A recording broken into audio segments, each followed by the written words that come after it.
para sa ating kalamansi update. Ito yung mga 2-year-old nating kalamansi, medyo malalaki na. So, pwede na natin itong i-market. Katulad nito.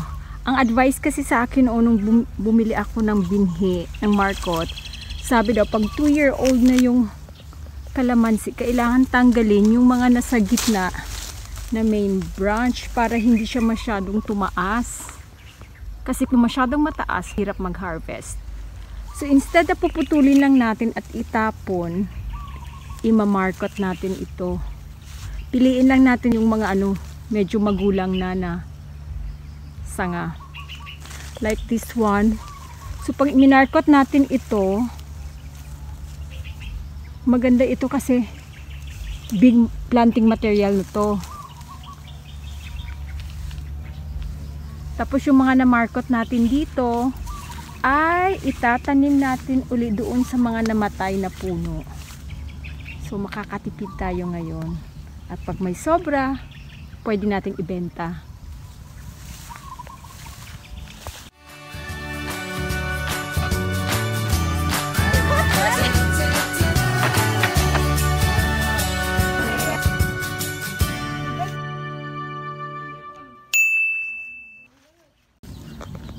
Sa pagmamarket, kailangan natin ng kutsilyo, panali, at plastic. At saka ang ating soil media. Ang soil media na ating ginamit ay combination ng coco husk, meron tayong vermicast, garden soil, at rice hull. Dito sa puno na to, ito, pwede na to. So, dito tayo mag-market. Mga 1 inch.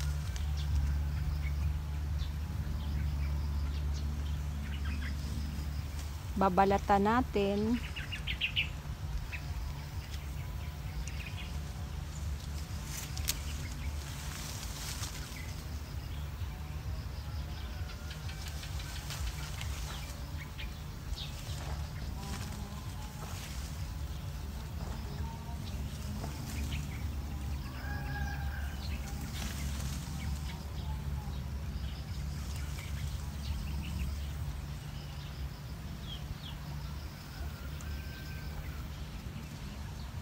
Tatanggalin natin yung balat.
Malaki din ang pwede natin kitain dito sa pagmamarket. Kasi kung meron ka per puno mga 5 mamarket times 30 pesos, mura na yung 30 pesos ha. Meron kang 150 per puno. So kung may 10 kang puno, may 1,500 ka in a month. Kasi yung pagpamarket 1 month. Well, 1 month mo siyang pauugatin and then another 2 weeks para ma-stabilize pag after makat. So make sure lang na tanggalin yung cambium.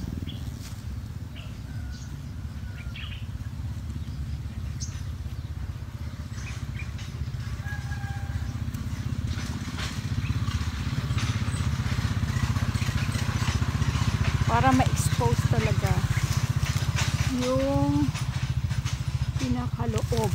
Nako, may langgam.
Ang tagal ha, ang ba.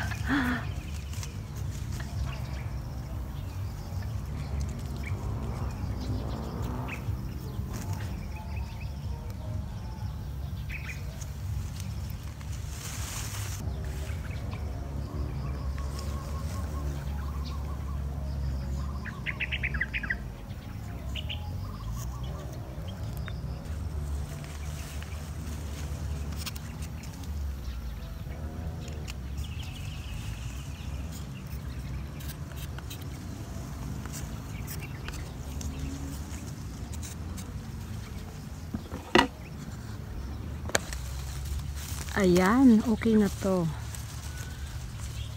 Pag naglagay tayo ng lupa, dito lang tayo maglalagay.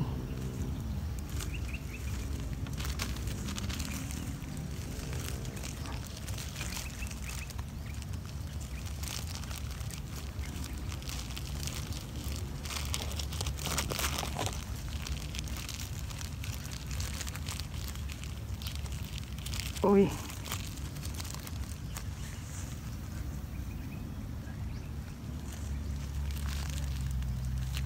Make sure yung binalata natin makover yon ng lupa.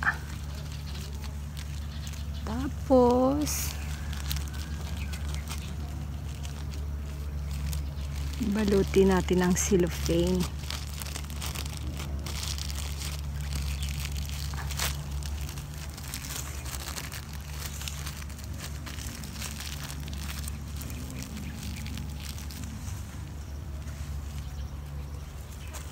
Tapos dito tayo magtatali sa dulo-dulo. Make sure na yung sinugatan natin, yung binalata natin, hindi matatamaan ng tali. Ganyan.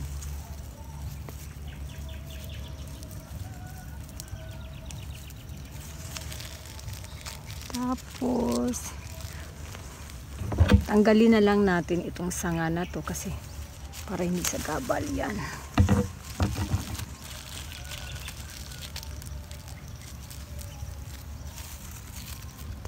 Tapos ikot lang ng konti para support.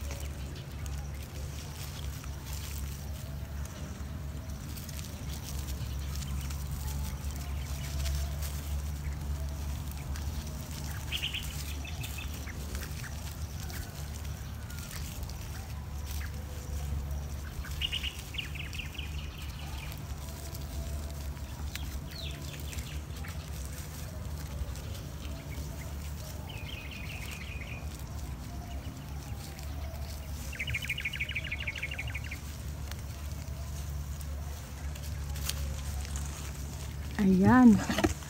Tapos bubutasan lang natin ang cellophane natin para pwede natin madiligan ito.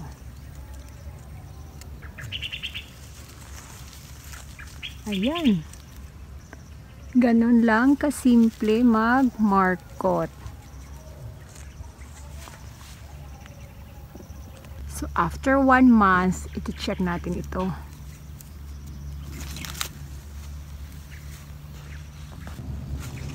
Ito. May isa pang main branch. Ito yung kukunin natin. Ang turo sa akin, like this one o dalawa, sa isang sanga, dalawa sila. Isa lang daw ang ima-market natin. Huwag nating pagsabayin itong dalawa.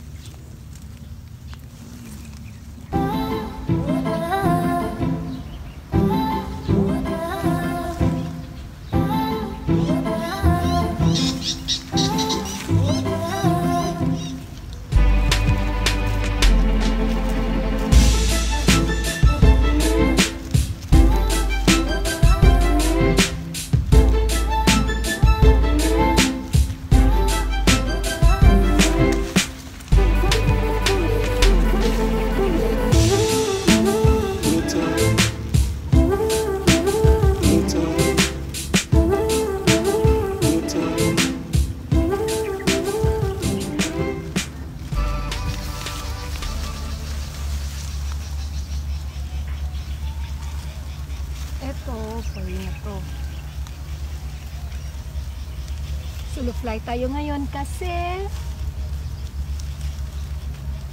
fiesta. So yung dalawa nanood ng flat track, yung isa naman sabong ng palay doon sa dulo. So magmulto-multo na naman tayo dito sa gitna ng kalamansian.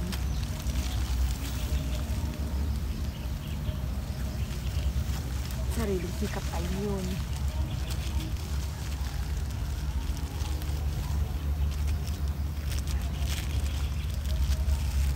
Itong mga kalamansi pala natin, mga markot din ito.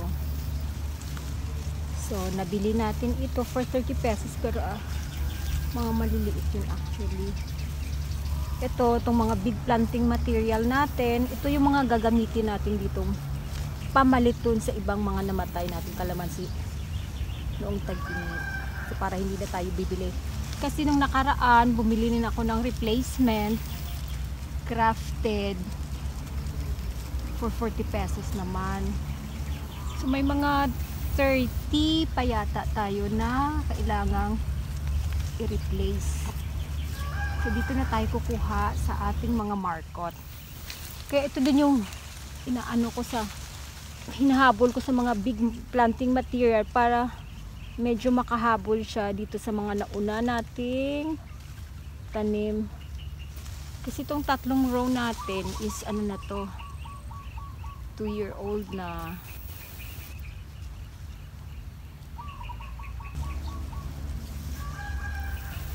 Noong September, tapos yung the rest 1 year nung May, tapos may mga nireplant tayo noong nakaraang buwan.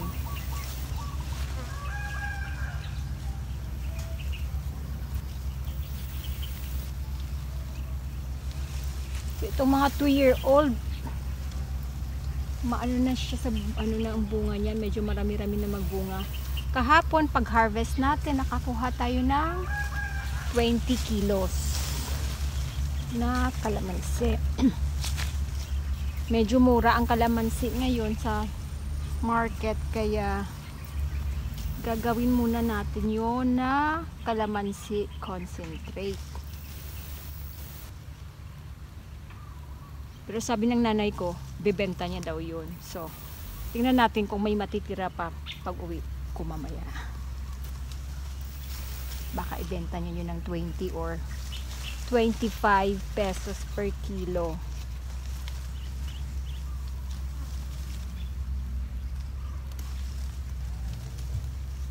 Pero isang magandang pagkakakitaan kapag may kalamansian ka is markot talaga. Kasi in a month, 1 month and 2 weeks lang, kikita ka na. 1 month kang magpapaugat, and then 2 weeks after ma-harvest, another 2 weeks para ma-stabilize yung tanim. Yung akin kasi, itong mga tinanim natin is ano to siya, bagong harvest. 2 weeks after harvest, saka dineliver dito sa atin. Pero yung mga grafted, medyo mas matagal-tagal yata yun, medyo mas may edad.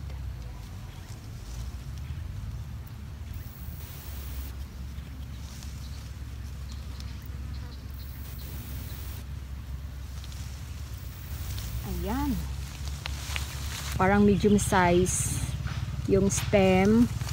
Ito, pwede na rin ito, medyo maliit. Yung mga nabili ko actually parang ganito kalaki noon. But tingnan natin tong nagawa natin dito. Ito, malaki to. So consider na to na big planting material pag na-harvest natin.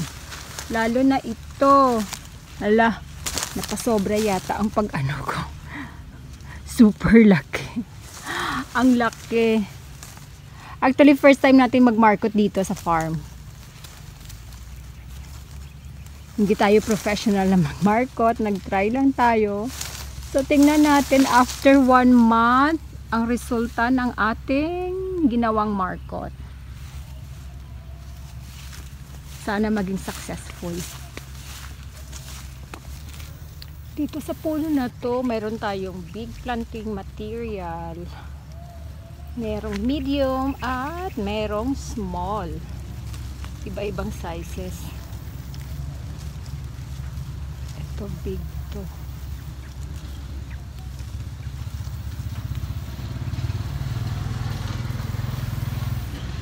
Make sure na moist ang lupa. Yung ating soil media. Ow! Shoot, nahulog.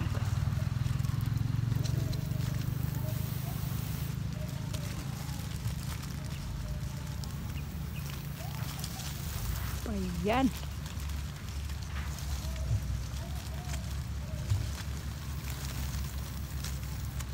Bago natin matapos tong isang row, for sure, master na natin ang pagmamarkot.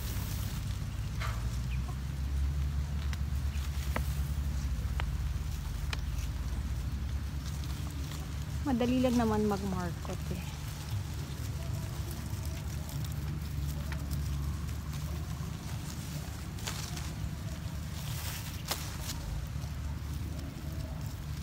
Kung meron kang meron tayong tawag nito, growth hormone, pwede na rin lagyan ng growth hormone muna yung stem. Yung binalatan, pwede natin lagyan ng growth hormone. Pwede rin namang hindi. Ito bala ko sana lagyan ng aloe vera para natural growth hormone. Kaso, nakalimutan ko naman magdala kanina mula sa bahay. So, tomorrow na lang. Kasi hindi naman natin ito mauubos, mamarkot eh. Tapos, gumamit tayo ng gawin natin color coded itong ating mga panalit kasi para matandaan natin yung ang edad kung kailan natin na-harvestin. Kasi kung same ang kulay nito, malito-lito na ako ba? Kung sino ang parang pinaka-batch natin ba? Para malaman natin kung ano yung batch. I-color coded natin sa ating tali. Natutunan ko yan yung sa may bayabas sa farm nila Uncle June. Pag nagbalot sila ng bayabas, color coded kasi para ma-identify nila yung mga batches. So ito, yan, good na, goods na, may dalawa pa.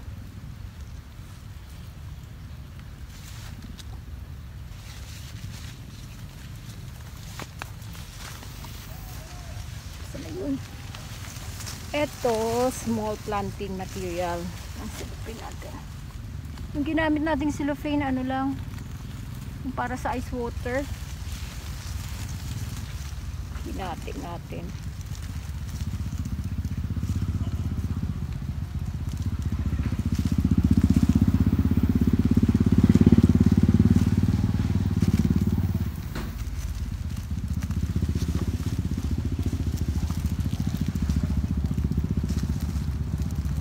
Sana matapos natin ang isang row sa pagmamarkot. But we'll see. Kasi medyo tanghali na rin tayo nag-start. Ay! Ay, sus! Nahulog! Nahulog ang lupa natin. Masyado yatang marami yun. So, ito. Ilagay ang lupa. Nahulog. Hindi na natin nasalo.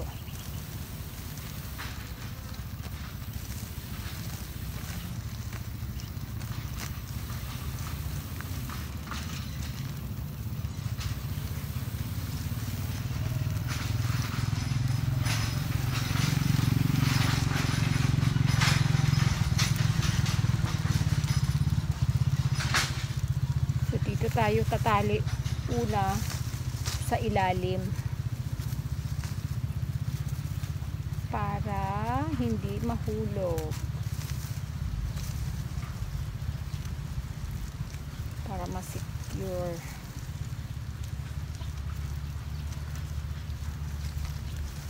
Ba yan?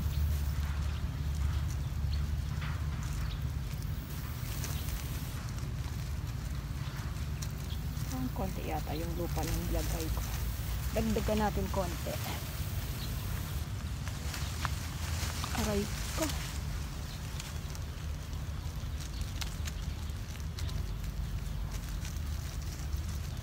Konti pa.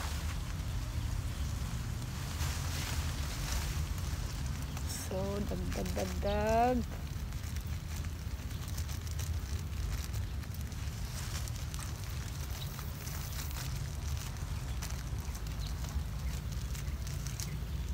Ayan. Tapos ikutin lang yung tali. Pero wag lagyan ng pressure.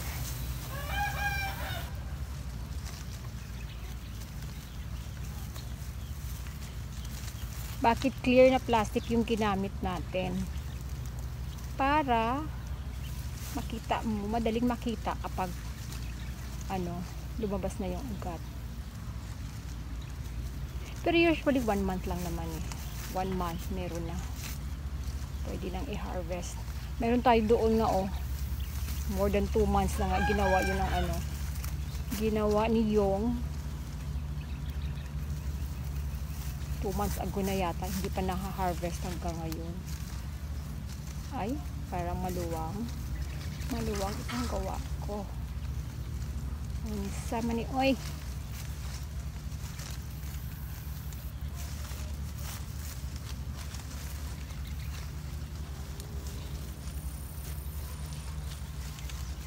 Yun, may isa pa.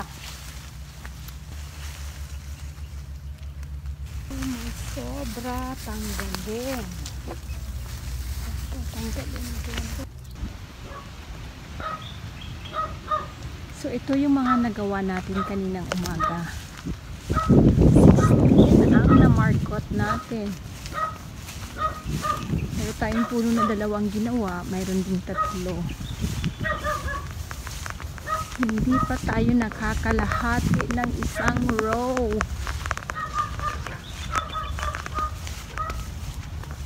May gulay. Ayun pa ang mga imamarkot natin.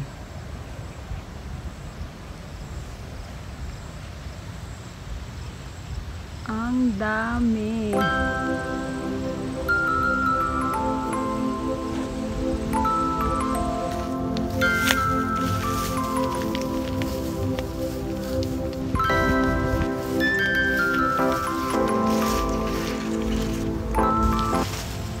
Na umulan, magmamarkot pa tayo.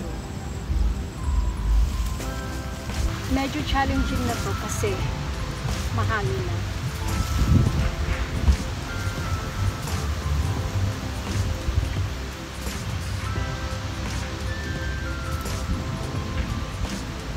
Pero tuloy pa rin tayo.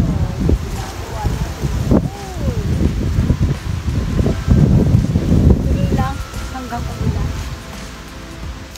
Eto. Super. Ito sa ilalim. Yung mga bunga niya sumasayad sa lupa kaya imamarkot na lang natin siya. Sayang din naman kung tanggalin lang natin ang basta-basta. Wow, medyo mahirap to. Oh, nag-harvest kami kahapon, hindi namin nakita. Meron na pala dito. Ready for harvest.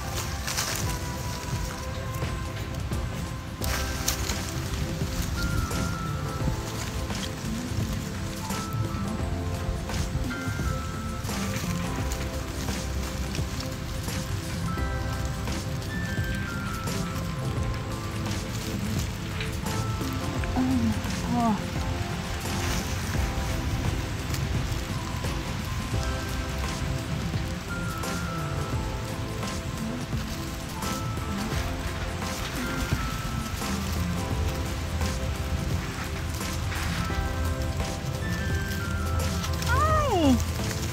Tanggal. Let's try.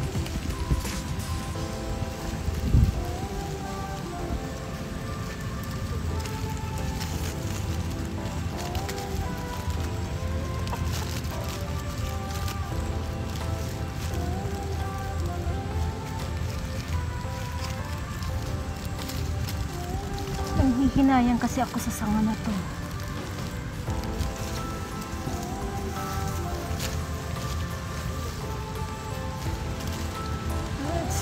This. Ayan. Ayan pa.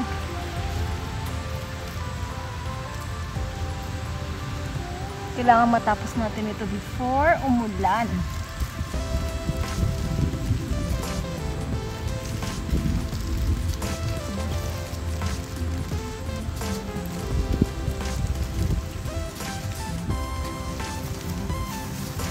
Ay. Challenging naman. Wait. Challenging yung location ng sanga. Ay, ay, ay.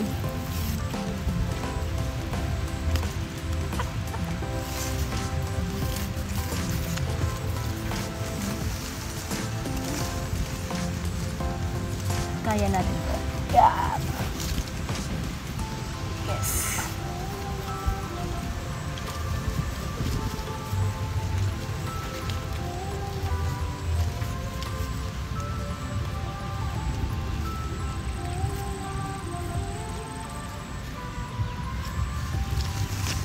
Success. Yan. Nagawa rin natin.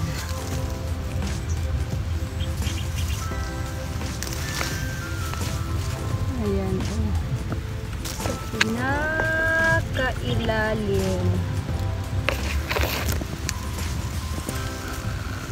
Kasi yung mga bunga niya sasagi na sa lupa. Super lakas na ng hangin.